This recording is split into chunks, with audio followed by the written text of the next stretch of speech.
Former President Donald Trump will participate in a town hall in New Hampshire next week with CNN, a network he has openly feuded with and is currently suing for defamation. CNN anchor Caitlin Collins will moderate the event on May 10th and will feature Trump taking questions from New Hampshire Republicans and independents. This will be Trump's first appearance on CNN since the 2016 presidential campaign.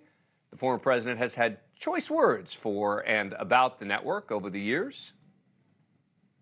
When you report fake news, which CNN does a lot, you are the enemy of the people. CNN's fake news. I don't take questions. I don't take questions from CNN. CNN is fake news. I don't take questions from CNN. John Roberts of Fox.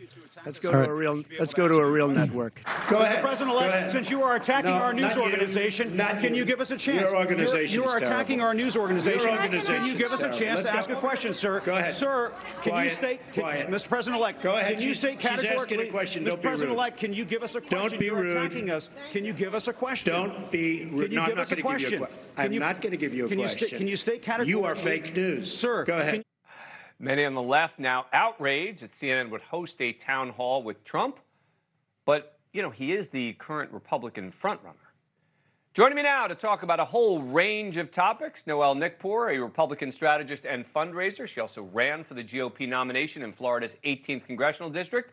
Van Lathan, media personality and host of the Higher Learning podcast with Rachel Lindsay of The Bachelorette, where they discuss black culture, politics, and sports.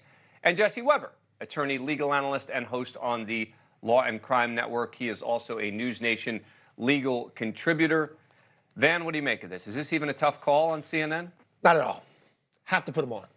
Have to put him on. He's the presumptuous favorite for the Republicans. He is whipping Ron DeSantis about his head, and the rest of them seem too feckless to actually confront the guy that they have to compete against.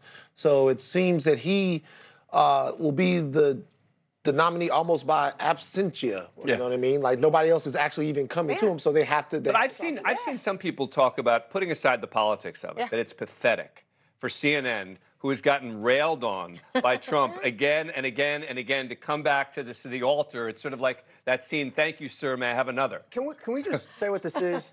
CNN is struggling. They need the ratings. This is a business. Having Trump on there, who's not going to want to watch that? And you can't ignore him. So you put him in the hot seat. He's exposed. He takes the hard questions from Collins, from the guests.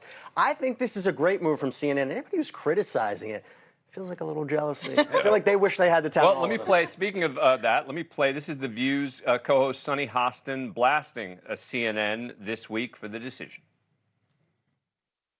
And when someone shows you who they are, you believe them. When you show that you are an insurrectionist, that you're a liar, that you're a bigot, that you're a racist, that you're sexist, that you're twice impeached, that you are currently a criminal defendant and likely to be a criminal defendant in 2 other jurisdictions. You grab women by their genitals. I know everything I need to know about you. I don't think that you give that type of person a platform. But it's not like he even needs the platform. I mean, the platform argument might work if he needed the platform, right? If the idea that, oh, well, you know, you guys are amplifying this random dude who's got all this bad stuff. The guy is the most talked about person out there. You can't get away from him, number one. And number two, look at Trump. He has called, remember, we just saw the clip of Jim Acosta when he's like, you're fake news, what, you know, all this and that. It's like, they should be looking, wow, I can't believe Trump agreed to host, you know, a town hall with CNN. Not only are they looking at well, CNN, are conservatives upset about that? I think a lot of people are wondering, hey, you wanted us to hate CNN, fake news, fake news. Every time a Trump supporter heard anything about CNN, they're like, oh, fake news, fake news. So now he's saying basically, tune in and watch me on CNN. Well, I think that there's probably something happening on both sides here. Number one is CNN might actually want to turn the page from what they were in the first Trump administration, which was the all-Trump hate network, right? And Trump is going to have to go back out into a general election and win votes from Americans that are not a part of his cult. And so because of that, there might be some coming to the middle from both sides here. I'm not saying that anything that Sunny said about Trump isn't true. I agree with her wholeheartedly on everything she said about him, probably more. But the reality is you can't ignore it. You have to talk about it, you have to debate it, you have to discuss it, and you have to hold it accountable on the biggest stage. And thank you for watching. Go Go to newsnationnow.com to find News Nation on your cable provider. And don't forget to click the red subscribe button below to get more of News Nation's fact-driven, unbiased coverage.